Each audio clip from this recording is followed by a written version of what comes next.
तो दोस्तों इस वीडियो में हम बात करने वाले हैं बैंकिंग स्पेस के बारे में और आज के दिन बैंकिंग स्पेस में 3 बड़े नामों के क्वार्टर 3 के रिजल्ट आए हैं। तो कैसे रहे हैं रिजल्ट इन तीनों बैंक्स के पूरा एनालाइज करेंगे, डिटेल में समझेंगे, कंपेयर करेंगे और निवेश की रणनीति क्या होनी चाहिए, इन तीनों बैंक्स में कहाँ पर निवेश करें, टेक्निकल चार्ट पे क्या सिचुएशन है, सारी चीज़ें डिस्कस करेंगे। बने रहिए वीडियो के साथ। तो सबसे पहले हम यहाँ पर बात करेंगे आईसीआईसीआई बैंक के बारे में और अगेन फिर से एक बार एक और क्वार्टर धमाकेदार रिजल्ट यहाँ पर पेश किए हैं आईसीआईसीआई बैंक ने। तो चलिए देखते हैं कैसे रहे हैं रिजल्ट। तो सबसे पहले हम बात करते हैं कोर ऑपरेटिंग प्रॉफिट की। तो आप देखिएगा दोस्तों, कोर ऑपरेटिंग प्रॉफिट में 30% से ज़्यादा की ग्रोथ हमको यहाँ पर देखने को मिल रही है। तो अगेन एक बार यहाँ पर ज़बरदस्त परफॉर्मेंस रहा है आईसीआईसीआई बैंक का। प्रॉफिट आफ्टर टैक्स 34% से हमको यहाँ पर ग्रो होता हुआ देखने को मिला है। डिपॉजिट यहाँ पर 10.3% से हमको ग्रो होते हुए देखने को मिले हैं ईयर ऑन ईयर बेसिस पे। और अगर हम बात करते हैं यहाँ पर एनपीए की, तो जी हाँ दोस्तों, एसेट क्वालिटी भी यहाँ पर इम्प्रूव होती हुई नज़र आई है। और अगर हम दूसरे मैट्रिक्स पे देखें यानी कि नेट इंटरेस्ट इनकम, तो 34% की ग्रोथ है देखिए आप नेट इंटरेस्ट इनकम में। तो काफ़ी शानदार यहाँ पर नंबर्स हमको आते हुए देखने को मिल रहे हैं। डिपॉजिट ग्रोथ भी यहाँ पर अच्छी है, नेट इंटरेस्ट इनकम भी अच्छी है, साथ ही साथ यहाँ पर पैड ग्रोथ भी काफ़ी अच्छा है। ऑपरेटिंग प्रॉफिट देख ही रहे हैं आप, 30% से ज़्यादा हमको ऑपरेटिंग प्रॉफिट में ग्रोथ देखने को मिल रही है। नेट इंटरेस्ट मार्जिन 4.65% हमको यहाँ पर देखने को मिल रहे हैं, जो कि यहाँ पर बढ़ते हुए नजर आए हैं। तो हर पैरामीटर पे आईसीआईसीआई बैंक ने एक बार फिर से यहाँ पर शानदार परफॉर्मेंस दी है। अब यहाँ पर हम बात करते हैं देखिए टेक्निकली, तो टेक्निकली काफ़ी शानदार यहाँ पर एक कंसोलिडेशन होता हुआ नज़र आ रहा है। अपने 200 डे मूविंग एवरेज के आसपास स्टॉक कंसोलिडेट करता हुआ नज़र आ रहा है। और जिस प्रकार के नंबर आए हैं, काफ़ी अच्छे नंबर आए। हमने देखा एचडीएफसी बैंक के भी यहाँ पर अच्छे नंबर आए थे। आईसीआईसीआई बैंक ने और भी ज़बरदस्त ग्रोथ यहाँ पर पोस्ट करी है। एचडीएफसी बैंक ने गजब की ग्रोथ पोस्ट की थी, उससे भी अच्छी ग्रोथ यहाँ पर आईसीआईसीआई बैंक की नज़र आ रही है। तो पूरा बैंकिंग स्पेस यहाँ पर अच्छे नंबर पेश कर रहा है। और आगे 2 बैंक्स और है, वो भी नंबर उनके भी काफ़ी अच्छा है, उनको भी डिस्कस करेंगे। बाकी बात करें आईसीआईसीआई बैंक की, तो इस लेवल पे ऊपरी स्तरों से करेक्शन इसमें हो चुकी है, तो यहाँ पर डेफिनेटली बाय किया जा सकता है। 830 के आसपास आता है तो यहाँ पर और बाय किया जा सकता है। मतलब बाय ऑन डिप्स वाली ये स्टॉक है दोस्तों, बैंक सही है। और जैसा मैं हमेशा बात करता हूँ कि मतलब बैंकिंग स्पेस में, फाइनेंशियल स्पेस में तो पैसा लगाना ही ज़रूरी है। क्यों ज़रूरी है? क्योंकि देखिए भारत है, हमारी जो इकोनॉमी है वो ग्रो होगा तो बैंकिंग के कंधों पे ही हमारी जो क्रेडिट ग्रोथ है वो बढ़ती हुई नज़र आएगी। और क्रेडिट ग्रोथ होगी तभी यहाँ पर हमारा देश ग्रो करेगा, इकोनॉमी यहाँ पर मजबूत होगी। और बैंकिंग अगर बात की जाए तो बैकबोन है किसी भी इकोनॉमी के लिए। तो एचडीएफसी बैंक, आईसीआईसीआई बैंक, ये सारे बैंक यहाँ पर लंबे समय के खिलाड़ी हैं, लंबे समय तक यहाँ पर टिकने वाले हैं। तो इनको आप धीरे धीरे एक्यूमुलेट कर सकते हैं। और ग्रोथ पॉइंट ऑफ व्यू से आईसीआईसीआई बैंक यहाँ पर काफ़ी अच्छा नज़र आ रहा है। तो ये हो गया आईसीआईसीआई बैंक। अब दूसरी बात करें, देखिए कोटक महिंद्रा बैंक की, एक और दिग्गज बैंक, टॉप टियर बैंक है। और अगेन एक बार फिर से कोटक महिंद्रा बैंक ने भी शानदार रिजल्ट पेश किए। और हो सकता है देखिए मंडे के दिन हमको बैंक निफ्टी में एक शानदार तेजी आती हुई देखने को मिल सकती है, क्योंकि आईसीआईसीआई बैंक के नंबर भी अच्छे हैं और कोटक महिंद्रा बैंक के भी नंबर धुआंधार नजर आ रहे हैं। तो कोटक बैंक की बात करें तो आप देखिए नेट इंटरेस्ट इनकम में ईयर ऑन ईयर आप देखिए यहाँ पर काफ़ी अच्छी ग्रोथ नज़र आ रही है, जो कि करीब करीब यहाँ पर 4300 करोड़ से बढ़ के 5600 करोड़ तक जा पहुंची, जो कि आराम से यहाँ पर 30% ग्रोथ पोस्ट करी है।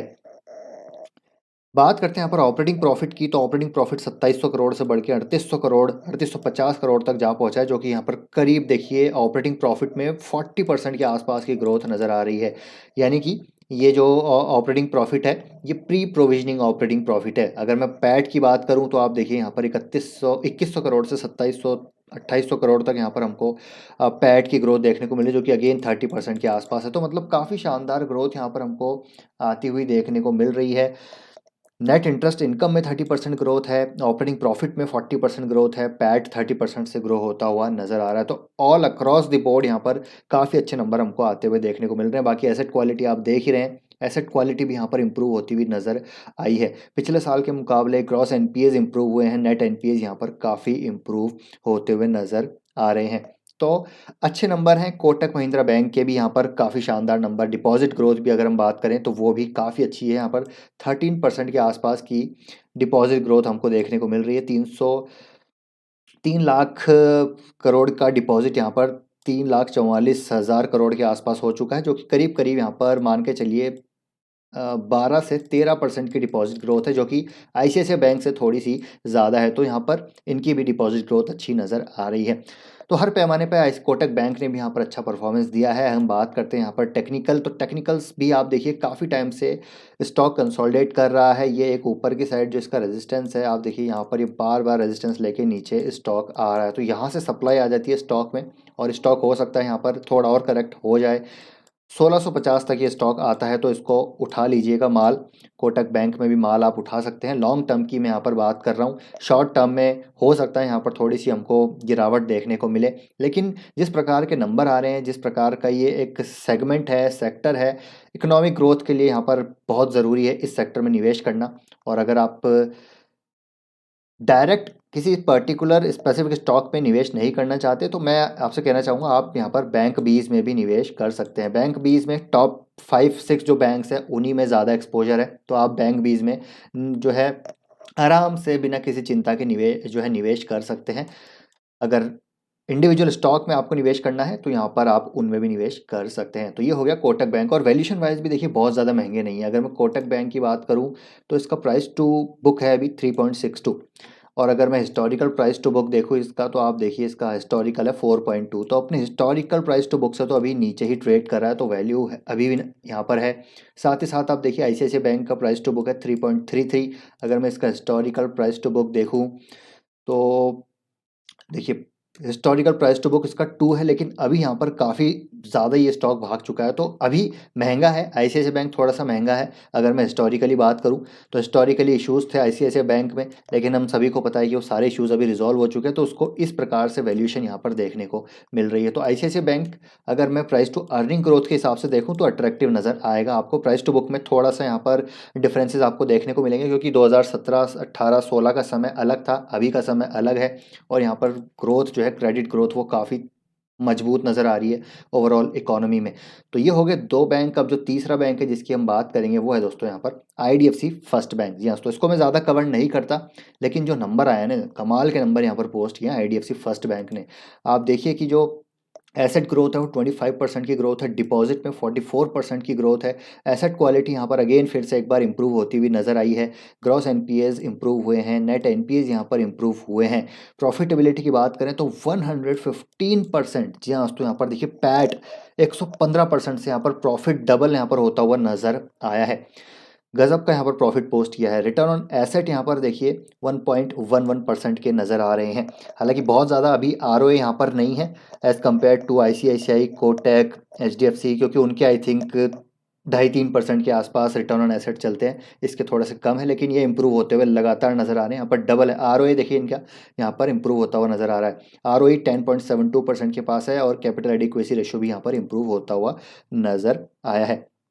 अब यहाँ पर नेट इंटरेस्ट इनकम की बात करें तो नेट इंटरेस्ट इनकम में आपको बताना चाहूँगा, यहाँ पर नेट इंटरेस्ट इनकम इनका देखिए यहाँ पर 27% से हमको ग्रो होता हुआ नज़र आया है। नेट इंटरेस्ट मार्जिन भी यहाँ पर इसके सबसे ज़्यादा नज़र आ रहे हैं 6.36 के, और ICICI bank, Kotak Mahindra bank और एचडीएफसी बैंक से ज़्यादा इसके नेट इंटरेस्ट मार्जिन है। तो ये भी एक पॉजिटिव हो सकता है, लेकिन एक कहीं ना कहीं एक रिस्की फैक्टर ये भी, हम अगर सेकेंड थॉट यहाँ पर लगाना चाहें, ठीक है, तो ये भी हो सकता है कि यार ये किसको लोन दे रहे हैं, मतलब 6.5% के आसपास नेट इंटरेस्ट मार्जिन ये पोस्ट कर रहे हैं, जहाँ पर आईसीआईसीआई, कोटक नहीं पोस्ट कर पा रहे हैं इतना, तो ये कहाँ पर लोन दे रहे हैं। तो एक ये सेकंड आप कह सकते हैं कि थॉट हम यहाँ पर क्रिएट कर सकते हैं, लेकिन स्टिल अगर नंबर्स देखें डेफिनेटली आईडीएफसी फर्स्ट बैंक यहाँ पर बहुत ज़बरदस्त नज़र आ रहा है। अब इसमें निवेश करना है या नहीं करना, देखिए निवेश ज़रूर किया जा सकता है। अपने एक long term trend line resistance के आसपास ये स्टॉक ट्रेड कर रहा है, और जिस प्रकार के नंबर आ रहे हैं हो सकता है इसमें री रेटिंग होती हुई देखने को मिले। आई थिंक इसका प्राइस टू बुक भी काफ़ी कम है अभी। प्राइस टू बुक 7.75 के आसपास है, जो कि कंपेरेटिवली काफ़ी कम नज़र आता है आईसीआईसीआई, कोटक और एचडीएफसी बैंक से। इश्यूज थे पास्ट में, हम सभी को पता है। देखिए यहाँ पर एचडीएफसी फर्स्ट बैंक में काफ़ी ज़्यादा इश्यूज थे। मर्जर हुआ, ठीक है, फिर लोन बुक भी बहुत ज़्यादा अच्छी नहीं थी इनकी, पुअर लोन बुक थी। एक्सपोजर जो था वोडाफोन आइडिया का, जो एक्सपोजर था वो काफ़ी ज़्यादा इनके लिए, इनकी ओवरऑल लोन बुक का आई थिंक 3% के आसपास था, तो वो काफ़ी ज़्यादा यहाँ पर इश्यूज़ क्रिएट किया, जिसकी वजह से स्टॉक में हमको इतनी तेज़ी कभी देखने को नहीं मिली। Because Vodafone Idea is on the verge of bankruptcy, हम सभी को पता है। हालांकि पिछले साल आई थिंक वोडाफोन ने यहाँ पर काफ़ी कर्ज चुका दिया था, उसकी वजह से थोड़ा सा वापस रिकवरी आती हुई नज़र आ रही, लेकिन ओवरऑल स्ट्रक्चर उस टाइम ख़राब था, होलसेल एक्सपोजर काफ़ी था, रिटेल एक्सपोजर कम था, अभी रिटेल को एक्सपोजर बढ़ा रहे हैं।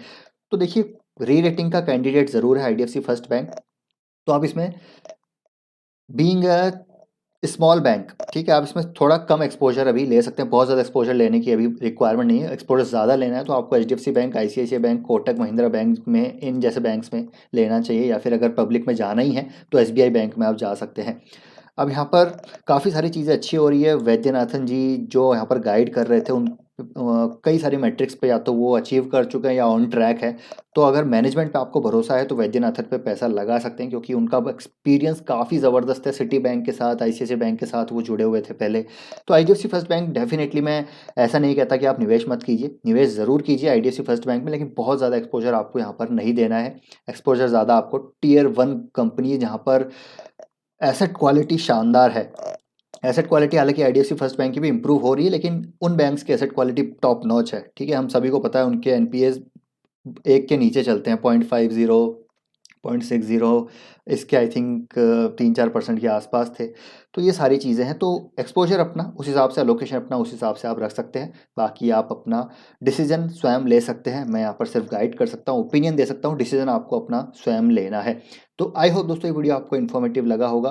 वीडियो पसंद आया तो वीडियो को लाइक कीजिए, शेयर कीजिए, चैनल को सब्सक्राइब कर लीजिए। आपका क्या ओपिनियन है तीनों बैंक्स के रिगार्डिंग, कमेंट करके जरूर बताइएगा। मिलते हैं नेक्स्ट वीडियो में, till then take care, bye bye.